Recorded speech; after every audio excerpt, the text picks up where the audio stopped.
上海作为一个特殊的城市， City of Shanghai 有政策的，它是也是有阶段性。那现在我们的孩子去了美国， My friends in Shanghai are very interested in Because what is in the need of Israel is in the capability of China, and what is the need.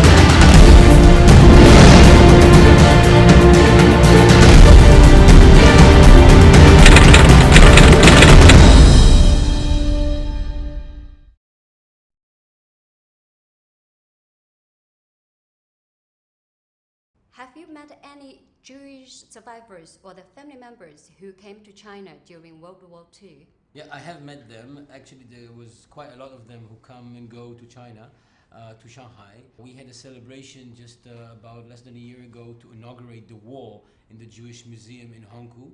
And one of the survivors who helped with the building of the wall and the collecting the names of the survivor were here, gave a speech. So there are quite many of them who are coming. We have to remember many of them are old, many of them are not alive anymore, but their kids, some of them were born in Shanghai, are still alive, and many of them, or quite a large number of them, come and go to Shanghai. And all of them are very, very, I would say, emotional when they come here and show their gratitude. And some look for the homes where they lived in when they were young, look for the neighbors, the kids they were playing with when they were young. So quite a lot of people we meet here. We have quite a lot of inquiries from family members who want to find the streets they lived in, the family lived in, who want to find information about what happened then. So it's a very, very vibrant, I would say, activity between the Jews who used to live here and certainly were born here and the current people who lives in Hong Kong. What are those emotional stories have you heard?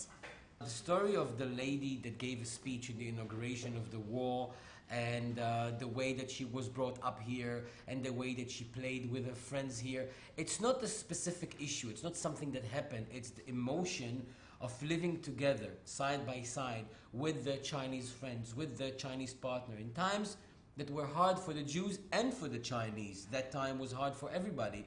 And sharing the good with the bad, sharing the happiness with the sorrow. I think that's the emotional thing, that the friendship and the camaraderie between the two people in these times where everybody suffered.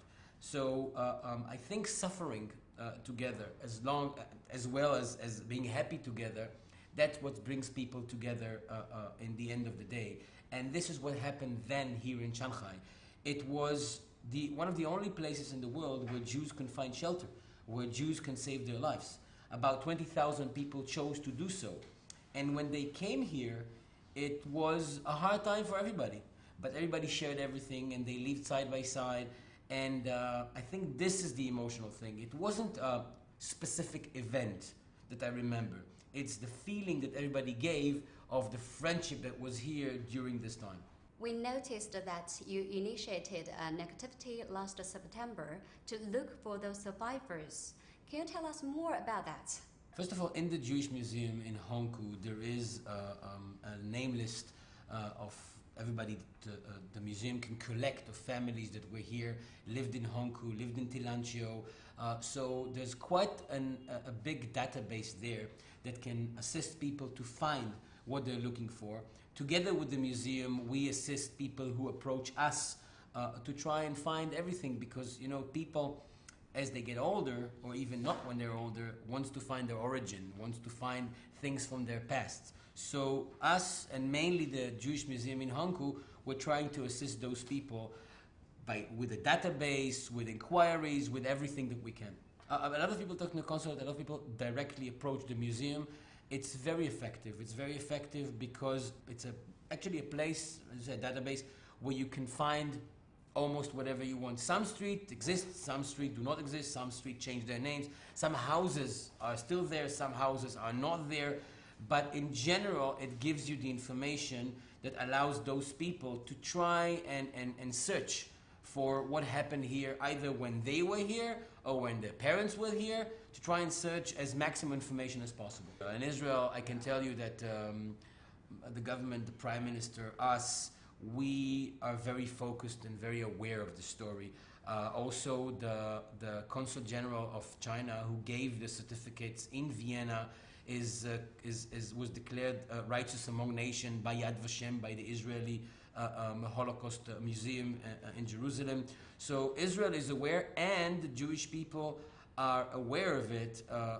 And as the Prime Minister of Israel said in his visit here, in all his speeches, the Jewish people will always be grateful for Chinese, for Shanghainese, for Shanghai, for what was done here during World War II. Certainly, what you do and what we do, a program like this, is good because it expands the knowledge of people, and more people will know about it, and it's very, very important. But people, certainly in Israel and within the Jewish people, knows about what happened in Shanghai during World War II. To the Chinese people, I would say xie. I would say always thank you. In every speech I say thank you, because being friends when everything is good, it's quite easy.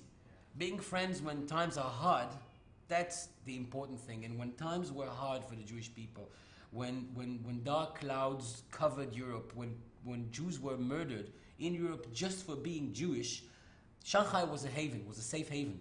And this is something which I, as a person, as a Jew, as an Israeli, first of all say thank you. And for my Jewish colleagues, certainly all of them who lives here, Jewish and Israeli, all of them who lives here and knows the story, they're all thankful. And they're all very, very interested in the story. There are tours.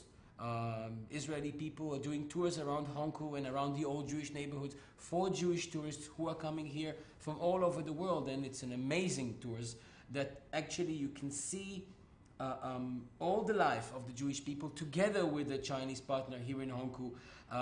So we are very much into that. And every Jew and every Israeli, or almost every Israeli and every Jew that comes to Shanghai, and we encounter and we see, which is a lot of them, we tell the story, we tell the history of the Jews in Shanghai. We say to them what happened here, and we ask them to pass the message on. This is what we do. Relations between China and Israel appear strong. Meanwhile, the Jewish community has contributed much to China as well. Can you tell us more about that?